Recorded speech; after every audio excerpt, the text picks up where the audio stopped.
being the chairman of the fire district for Hopland, our main concern, because we do have a volunteer fire department, is how they're going to handle that type of situation for fires and rescue. Okay, yeah. We actually were very pleased that the fire chief came, I think, to the September meeting it was. And we got a pretty good understanding of how they work. At this point, we're thinking that within the urban core and the industrial park, MendoVito would run its own fire services because it's going to be built to Class 2A, non-combustible, fully sprinkled, and hopefully have no fire call-outs at all.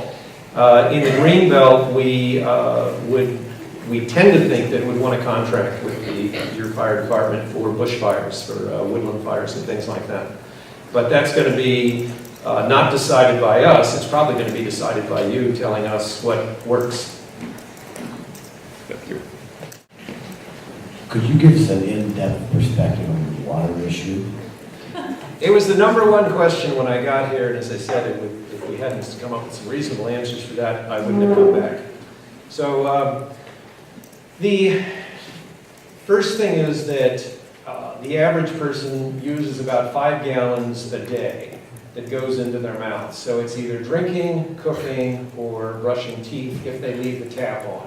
These are numbers that the scientists have given us. And so we look at that and said, first of all, how do we capture that? Now, the number we're talking about is you need a minimum of 5,000 people to 10,000. So I'm going to just use the maximum number, even though it may not fit on the land. And so the rooftop will collect about, if we had the worst rainfall in history, it'll collect about 100 acre feet. 2013, 7.5 inches. Okay. And that was under desert conditions. That's below the definition of a desert, was what happened in 2013. Huh? That's Fresno. I read it for the Ukiah meteorology. That's the same rainfall Fresno traditionally gets. Yeah, okay, yeah. So, but for here it was unusual. It was, before that the record was 16 inches and the average is 38 inches. And so this was a very little bit of rain. Now we've got more this year, but we basically said, okay, we need to do our calculations based on 7.5 inches or worse.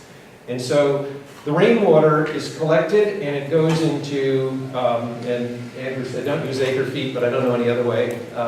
It goes into 100 acre feet of water storage that is strictly for drinking water. Now I live in New Zealand where that's all we live on. We have one 7,500 gallon tank, and I live on a farm and it lasts us in the 4 months dry season because we learned how to live with water very differently. We then have multiple pipes coming in and out. So you have in the kitchen sink, your composting drain has its own water feed that takes that compost and feeds it to a composting system with no other mixing of anything into it. You have a separate pipe that goes from your shower. One of the things we found was the biggest consumer was the washing machine, and when we talked to people about this in the surveys, we said, how would you feel about having free laundry and diaper service? And they said, that sounds great, we'd love that. And there are systems that are available that are closed-loop systems for washing, so that all of that water that goes in is constantly reused, filtered to drinking quality, but reused. And what comes out of that also then are certain nutrients that are used. The same thing occurs in the shower system. That can happen, except we have people who are not very comfortable about that. So we found a better system where it charges with 1 gallon of rainwater, fresh drinking water, and it then runs that through a cycle for your shower only that keeps it hot and keeps it clean. So you can take an hour-long shower and it still only uses the single gallon of water. The company that makes those said that if we ordered 8,000 of those showers, we would probably get the license to manufacture them up at the Masonite plant rather than order them from Sweden. You wouldn't do it on site? I don't know that we have enough land there for that kind of manufacturing. You're talking the kind of thing that if you've been up to Ross Liberty's plant, you see how big he needs to just make mufflers. And this would be sort of in the same thing as that. Now the other issue that we have, it was quite interesting to find the Scientific American magazine that had a story called, kind of cute, Bottoms Up. Treated sewage could be the safest, most environmentally sound source of tap water yet, if we can get over the yuck factor. Let me break you here just 1 second. Yep. So you're banking this on 7 inches of rainfall a year and Well- collecting it on the rooftops? That is the first plan, but I'm then, wondering, is McDowell Creek and Blue Line Creek, does it flow year round? no, So when it dries up later this spring, yep, and we've all seen that pond completely dry, yep. what do you do? Well, there's 340 acre-foot reservoir that comes with the land, and it Right. comes with pumping rights to fill that during the winter. And yet, we haven't factored that 340 into the water requirements. That was a bonus. It basically says we could go 8 years without water, without any rain. My name is Rick Couples. I've lived here all my life, not in Hopland, but in Mendocino County. Most of what we have here now is agriculture. And it looks like this area is going to take up a certain amount of agricultural land.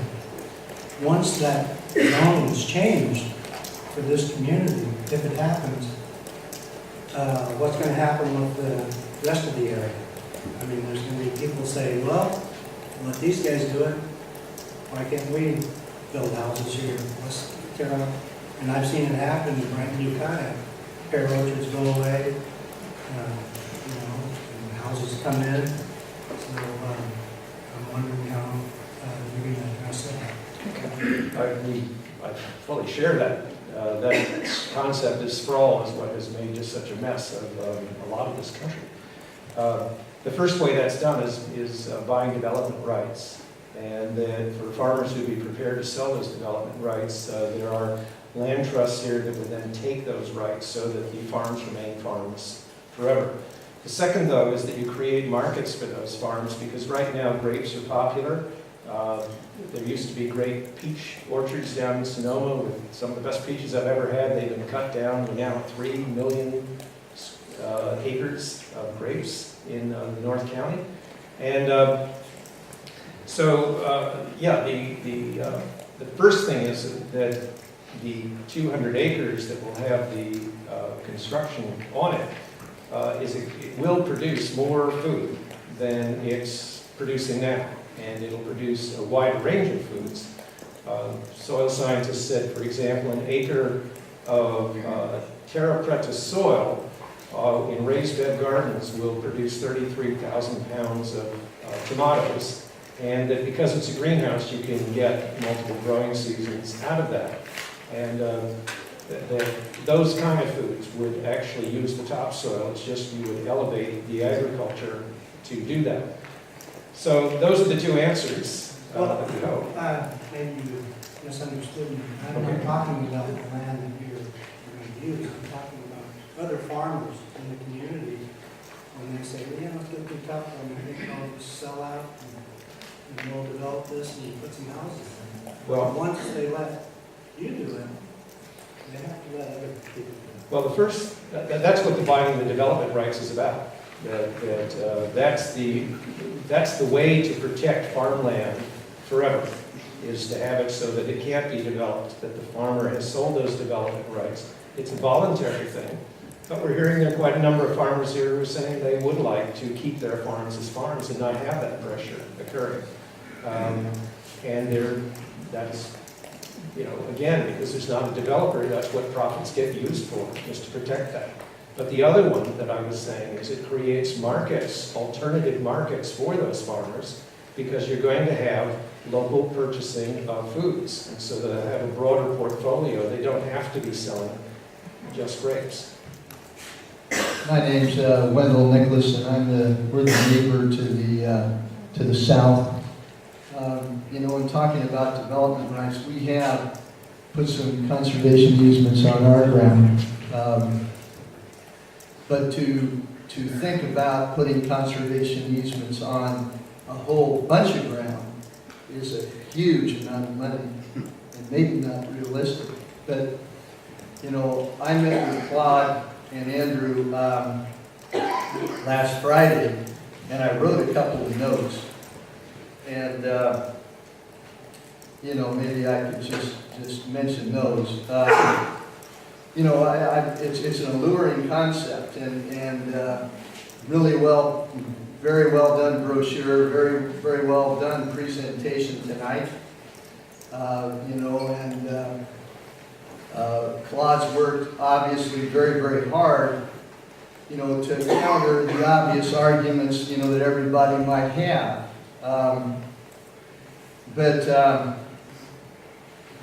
This is really, you know, a pretty utopian kind of scheme or dream, perhaps.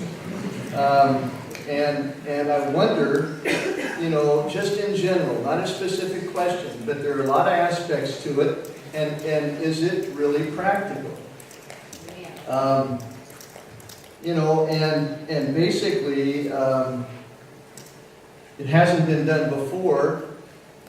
You know, I don't think Claude has done one of these. This would be the first test case.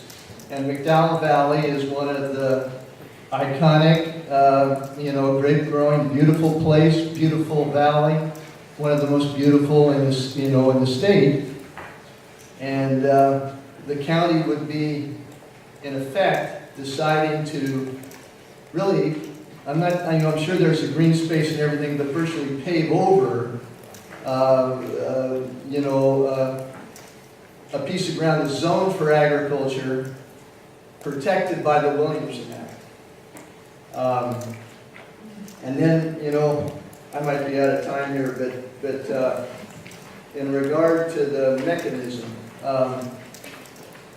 you know, you're taking a piece of completely undeveloped ground, and you've got power, you've got water, you've got sewage, you've got police, you've got fire, you've got all the services that are going to be instrumental in creating this thing. And then you've got this alternate pathway that avoids the scrutiny that probably CEQA would provide. And you get, the way I understand it, I could be misstating it, but you get signatures from virtually 20% of the voting population, maybe 5,000 people. And it's an organically created, with your template, project.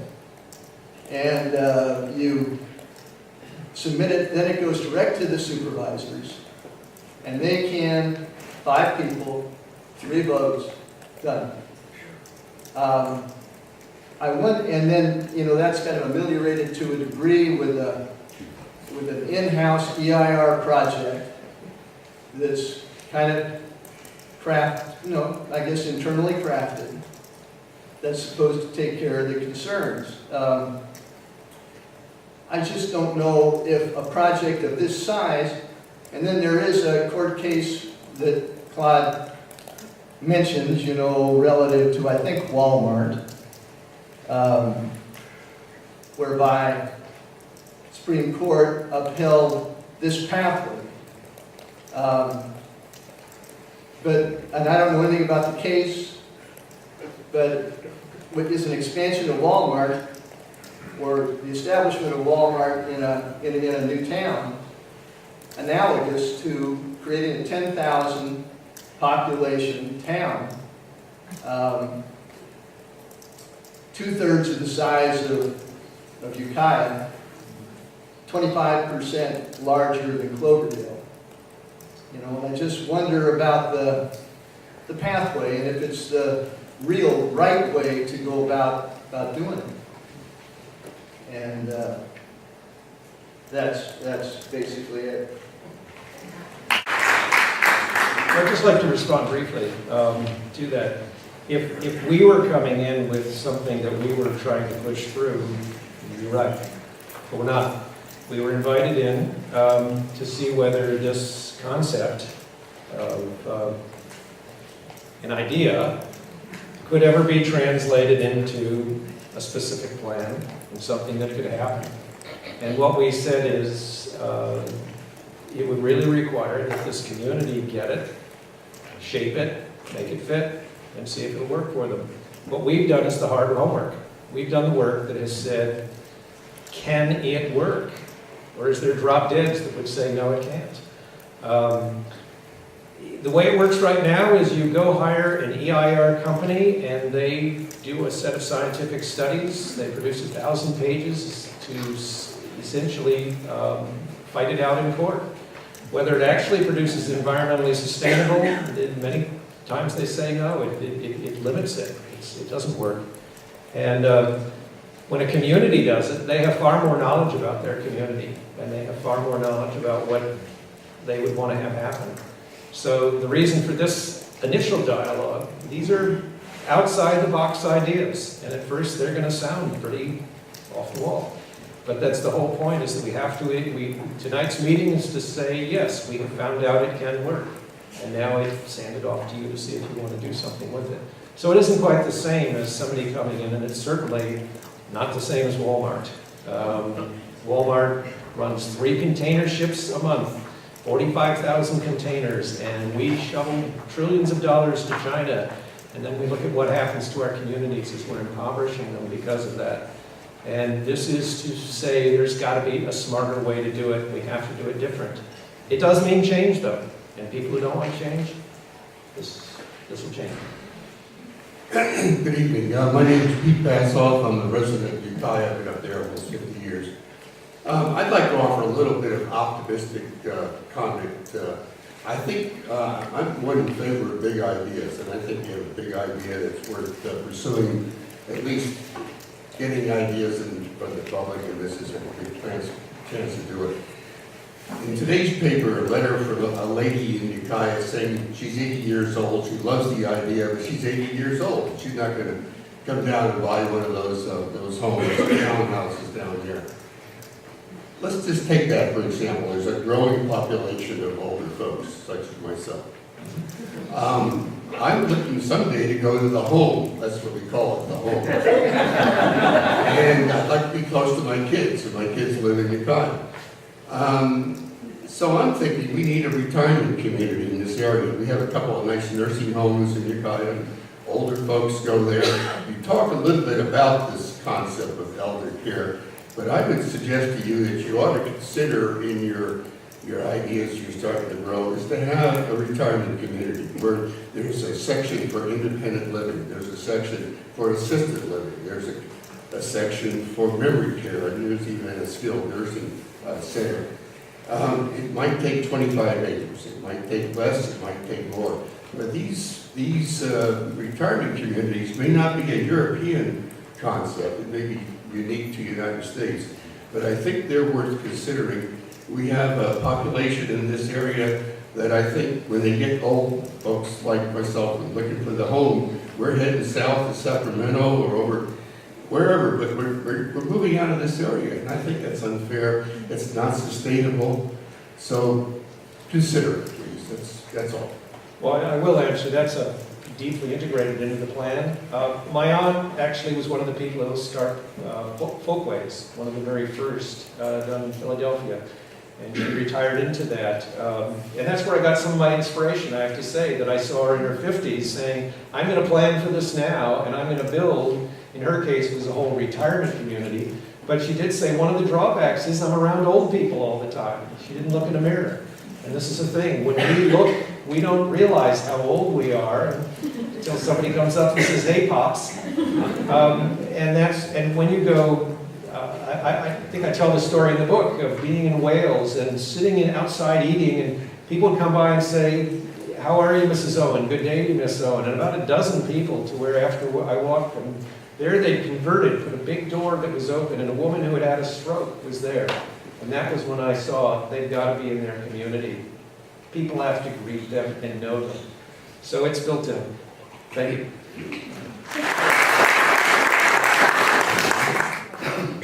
The first thing I'd like to ask is, are you aware that there's a active earthquake fault, Macama, and is your new technology, has it been tested in earthquake situations, the concrete, to be stable?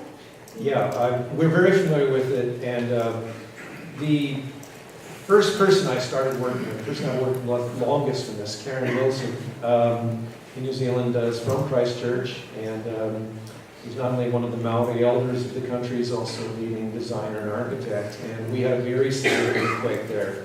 It wasn't high on the Richter scale, but when you build on a swamp and the earthquake is right under you and very shallow, it wiped out 10,000 houses. So the knowledge that we have of earthquakes is pretty high. And it's become much, much better. And essentially, we're talking about a higher standard designing for a 7.5 earthquake, that at the end of it, the buildings are not condemned. The standard acceptable is you won't get killed, it won't fall apart. We're saying, no, if we're building for 175 years, for 7 generations, then you have to build those buildings in a way that they may have cracks, they may have repairs that are needed, but that they're not condemned. And it's close. It's not on the land, but it's close. Right. So getting back to water, I really appreciate the work you're doing on recycling water for home use. I think what needs a little more information is for the cafe, school, hospital, all the supporting institutions that are also included in the development and where the water is coming from for them. Sure. Website. Oh, and the corporate strategy behind it, because this will be a corporation. And it's a real interesting structure that is being proposed for this. And there's little things in it, like I was going, wow, they're having your own bank, you're setting up your own mortgage lender, you're setting up a lot of your own internal financial institutions, which would limit the amount of money that is actually going out in the community via community banks that could actually assist people in the community. It would keep the money within your corporation, not within the company. So I thought it was kind of interesting too. Just a couple of responses for that. Essentially, I think with the banking, what's not wanted to do, hopefully there aren't too many Bank of America or Wells Fargo folks here, but it may very well turn out that it is a community bank or a community credit union, or there's a lot of interest here actually in creating a community bank, and this would bring some resources in for that. The concept here is not to keep it within, this is supposed to be an economic engine for the county, but it is not to use where you see cash flowing out of your community as it's flowing out now. And just very quickly on the water, ultimately, the Water Resources Board is not going to give permission for anything that is not proven by science, not by me, but by science. They're going to tell us what is and what is not on, and that occurs before anything proceeds very far. So, and that's going to be the same with the highway. Caltrans is going to do the same thing, and the Fish and Wildlife is going to do the same thing. These are all organizations that are actively have to give their thumbs up or thumbs down. And that is based on science, not a generalist like myself. How do you do? I'm Tom Reed. I live in up on Old Toll Road, the overlooking portion of this development. Moved up to Hopland in 2008. Participated in the volunteer fire department, and I'm also the county chairman for the committee for the state of Jefferson. Now, what you've offered here is a new village in a system that's failing, that's not working. And I don't see it as the solution to the problem. There's a bigger problem. And that is that as California has enacted its socialist policies, it has progressively gotten worse. Jobs have gone away, companies have gone away, our stores are gone, our community's falling apart, our schools left, and it's not a viable model. A new village in California is not going to work. Also, as a historian, I'm sure you know that when the Pilgrims came to the New World, they were leaving the European village model that you're proposing. Our forefathers came here to get away from what you're proposing.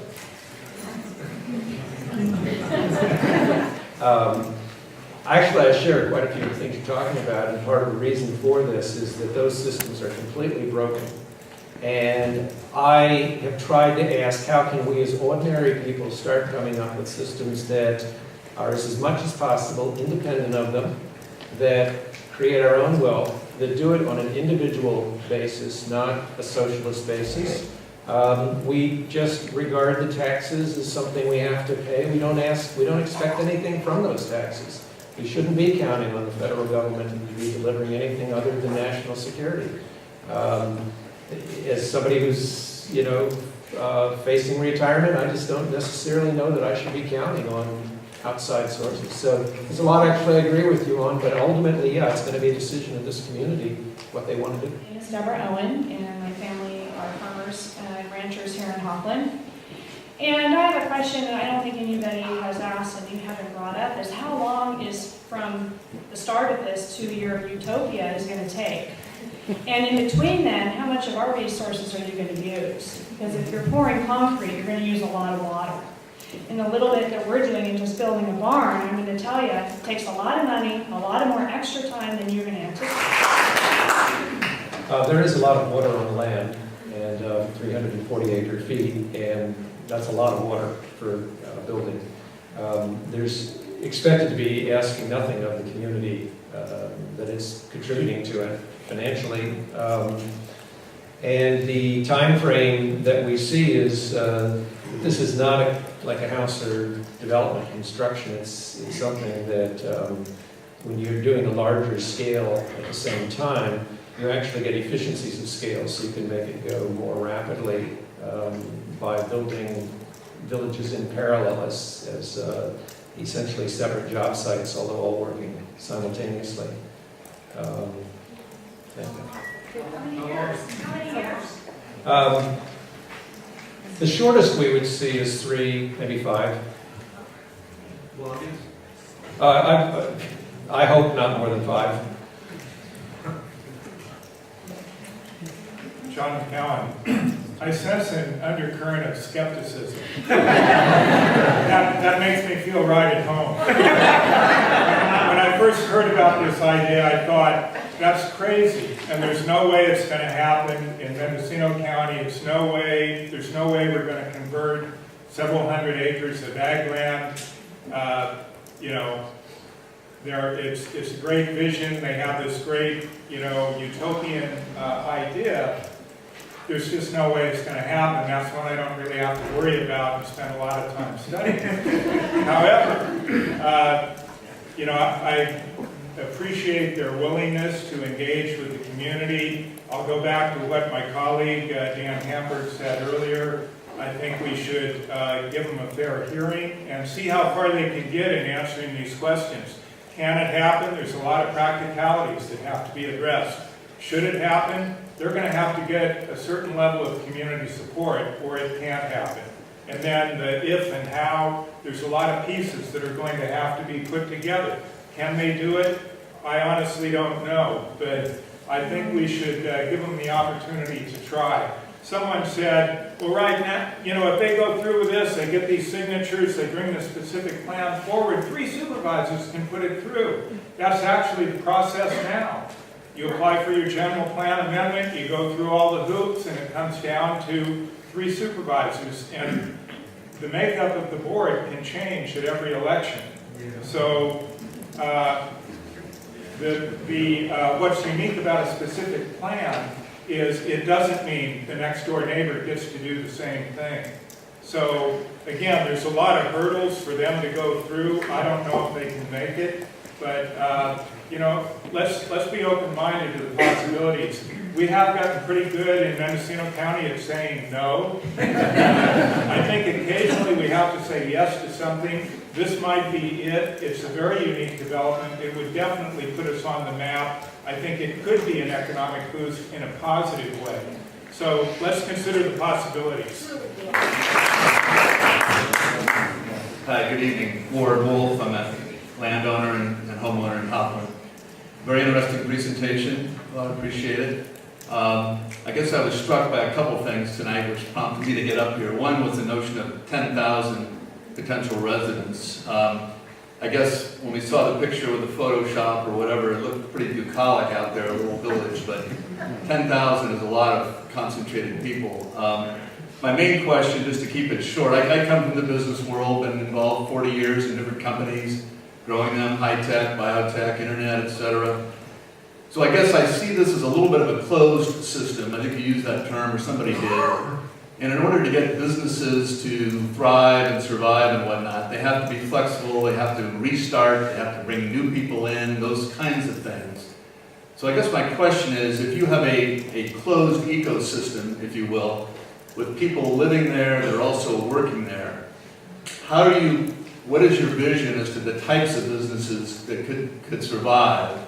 And would not they be subject to the same issues that other companies have in growing and having to let employees off, go, bring on new employees, and that sort of thing. So I guess that's really the question I think about in terms of what kinds of businesses, because this world is opening up a lot more. I mean, we're not, as you know, we're looking at shared economies, we're looking at all kinds of things, and kids are looking out there to do interesting things. In an environment like this, is that really going to be sustainable? So the question is, what kinds of businesses do you and Andrew foresee could come in and could be viable to employ and to work with the residents that could potentially be there? Thank you. It's a good question, and certainly probably where we started, because I got into a computer software company in 1980 when it was really young as an industry. And what I saw was that it was a shift in technology that was going to redefine everything. And it does. It's essentially now broadband has changed. You no longer have to live near the city. The technology potentials that are happening, companies can choose to live where there's quality of life. I do think, I mean, we don't make decisions about what kind of companies, but an awful lot of feedback we've been getting say that environmental technologies and clustering. Silicon Valley is a high-tech cluster, New York is a financial cluster, Hollywood is a film cluster, as is Wellington, New Zealand.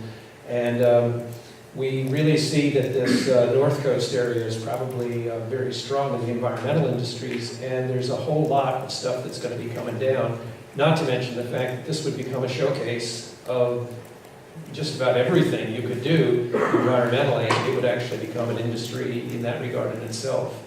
But I think it's a much longer question than I can give in my 1-minute sign. Hi, my name is Alex DeGrassi. I live in Redwood Valley, up the road, and I'm a musician, but I also studied economic geography when I was in university. So I'm always fascinated by these ideas. I think this is a potentially very interesting idea, and I think I just would like to remind people that I think when we consider a new urban core, so to speak, what this is really is a much denser land use, and it's a much more efficient use of the land. And so that notion of not creating sprawl, I think, is really a valuable one. Because if we look around, even in our county right now, we see a lot of empty parking lots and nobody out on the street and that kind of thing that is generally associated with not very productive use of the land, and also perhaps intimidating for people, not a very hospitable environment at times. I think it becomes, it's important to remember that this project is idealistically, the notion is that we're making much better use of the land. So it has, a positive there on the productive side. Now, I've spent a lot of time traveling around Europe and been in a lot of the kinds of villages, especially in Germany and Italy, and seen people living close together like that and being in pretty much pedestrian communities that are thriving, that are doing very well. But they were developed without cars, and of course, they didn't develop in 3 to 5 years. They developed 3 to 4 or 500 years. So I think one of my questions is, how does it, the mechanics of this actually coming together, the people, the businesses, how are they going to, you don't want to cookie cutter this thing and say, we're going to drop down one of these, one of those, one of those. So there has to be some kind of organic development too, and I just wondered if you kind of addressed that a little bit. Yeah, we looked at that quite in detail because the first presumption we made is, well, these places that have been there forever are beautiful because they've been there forever. And what we found out is that wasn't correct. And what in fact the difference was is the people who made the decision on each house, each building, each shop, were the people who were going to be in that place. And so they were making decisions not so much on the most profit in return, but the same reason that some people go buy fashion and other people dress like I do. If we were all doing it the way developers do, we'd all wear uniforms, we'd all look the same. And so we found that the authenticity and character came when the people who are going to live there make the decisions, which means you got to get them involved in the very beginning. That's also going to answer some of the business questions. Essentially, the first stage of this is going to determine whether this is going to work or not. There's going to be a certain amount of money we're going to have to raise from somewhere, not a lot, that's going to answer that question. And if the answer is no, there will be no coming to anybody to ask for any decision. If the answer is yes, then we're going to have people who say, these are the businesses that may be moving in, these are the people who are going to be building there. And we hope that that produces the same kind of character and authenticity that you would get if you took 400 years to do it.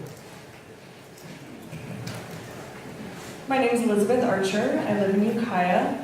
I thought I'd represent the generation of people who's actually about to start having children.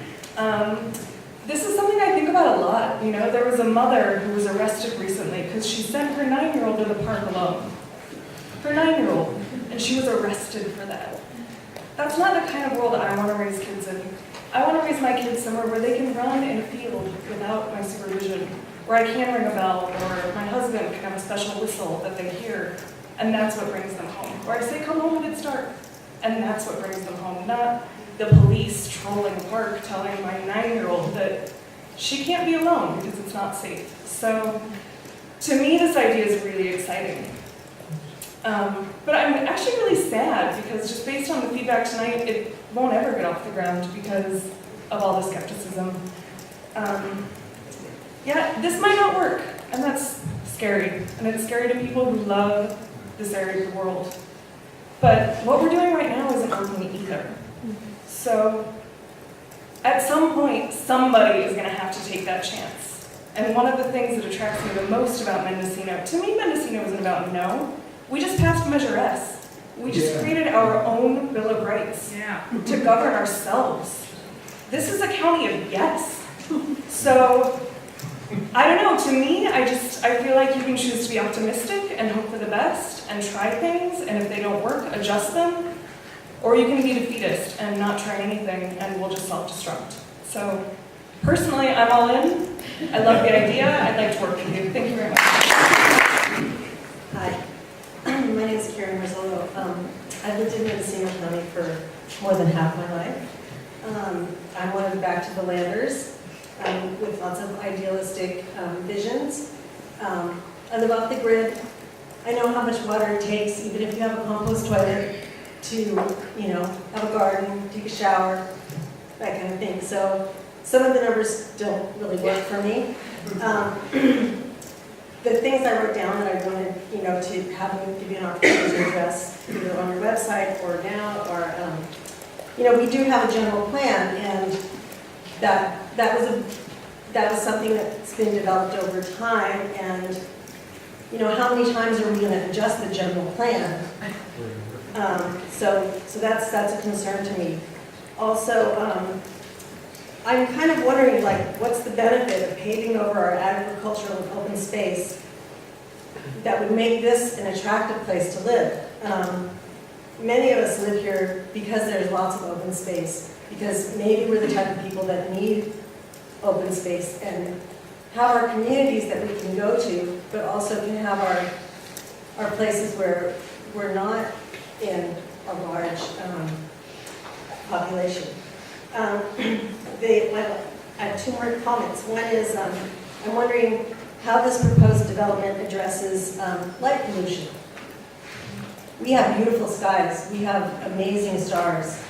And, use of the meteor showers. And I'm concerned that dense population is going to impact our night, our vision of the night sky.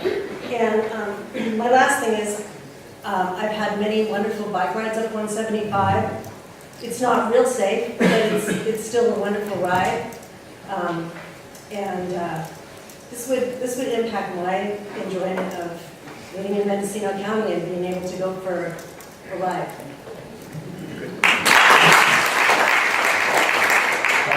There were a couple questions in there, so I'll answer the questions.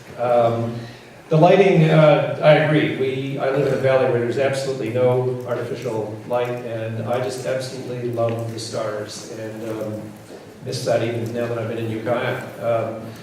The new technology, LED lighting, is very low. It's none of this stuff up that when it's a foggy, you get an orange view, and that is an integral part of it. Dark skies are critical.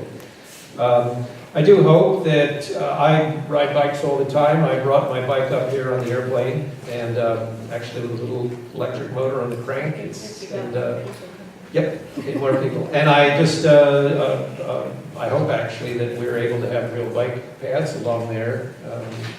So that, and what I really like to see is actually bike paths that are not necessarily along roads, like they do in Europe, where they're along the rivers, it's much better. But I'm a big advocate for that. Hi, I'm Sandy Marshall, and I live in Ukiah, and I've been coming to Minnesota and Hopland for a long time. And I just wanted to kind of reflect on a couple things that I'm observing, and I'm sure all of you are.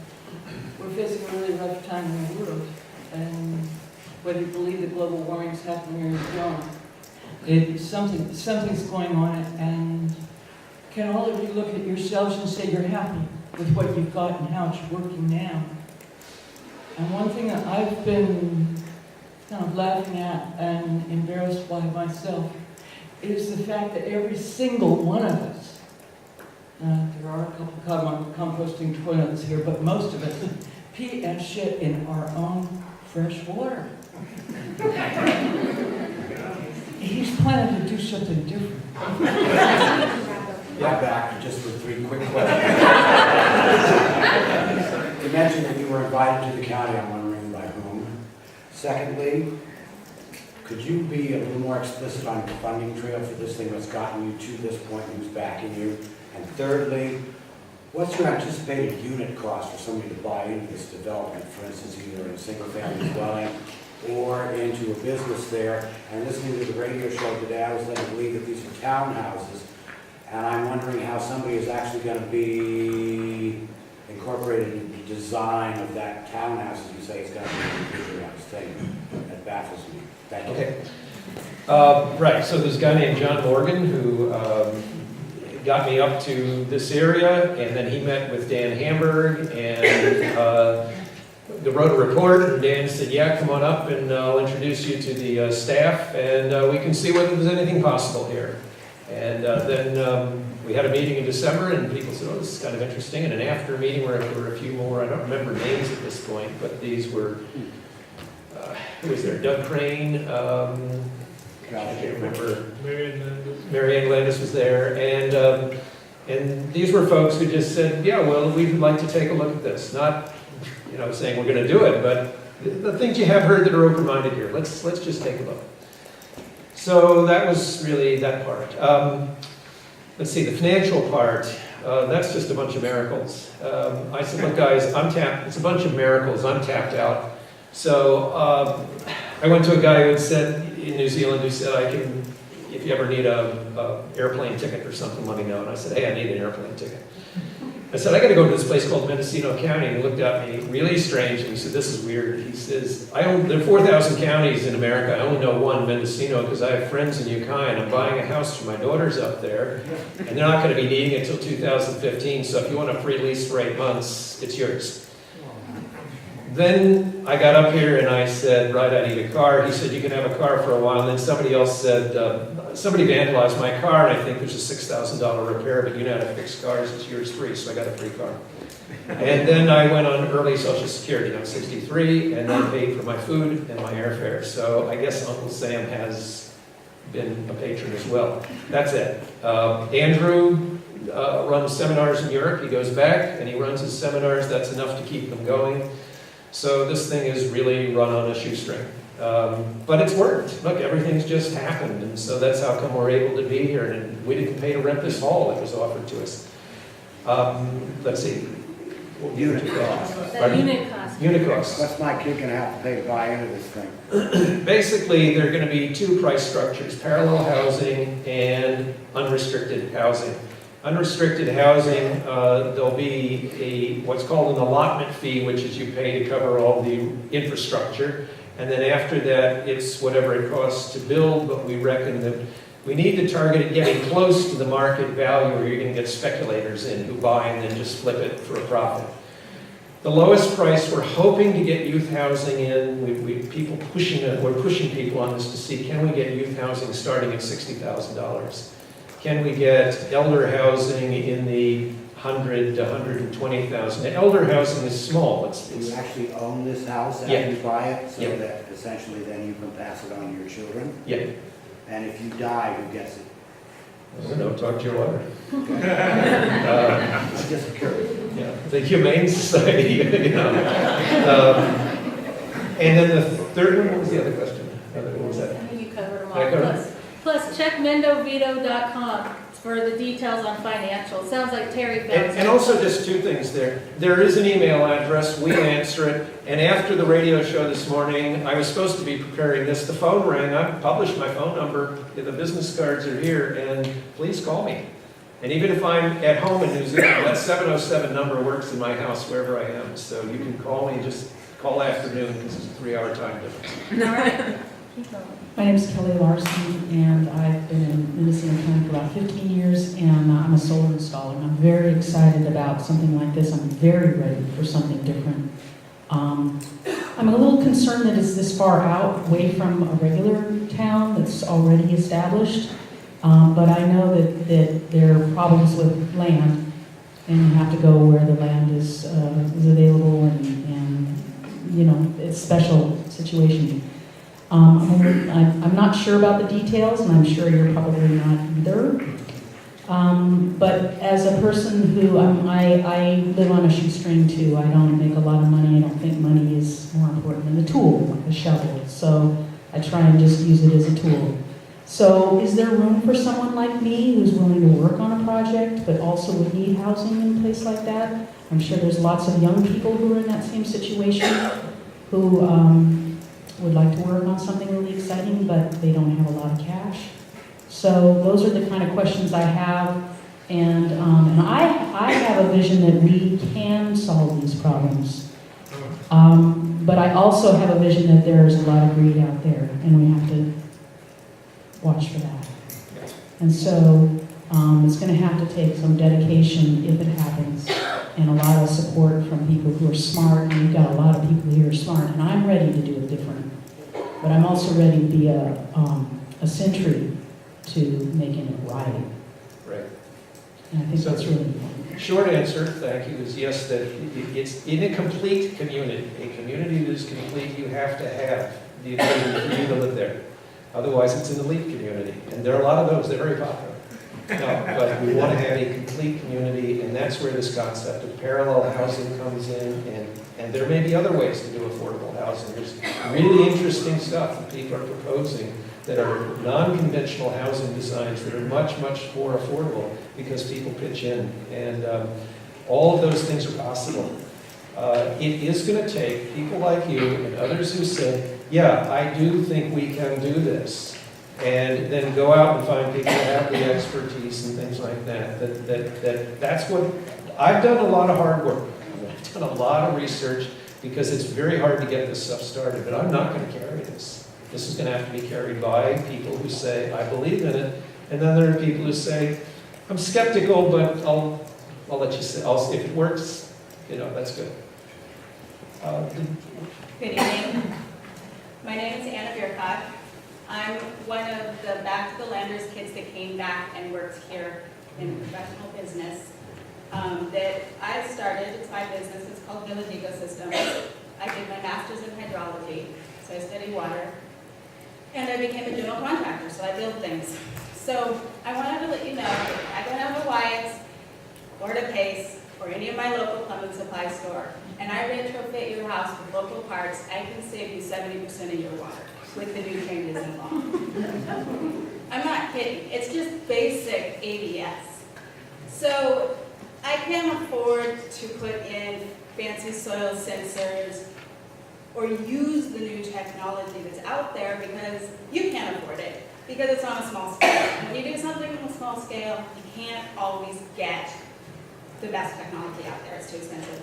So while some of these things like taking an hour-long shower with a gallon of water sound pretty far-fetched, we're humans. We put people on the moon. We can do things. I have confidence in us as humans. That said, the most difficult dynamic, our only thing that's holding us back, is our dialogue. That's what I believe. Our communication, the people in our community, and whether or not we have the courage to look at a project this big. So I also wanted to say that about 3 years ago or 4 years ago when I was starting my business, I looked at the green sector here and the knowledge we have, and I said, we need a new green economy because marijuana is going to become legal and we need to replace it. And what do we have knowledge and passion about? It's green technology. And that's what we have expertise in.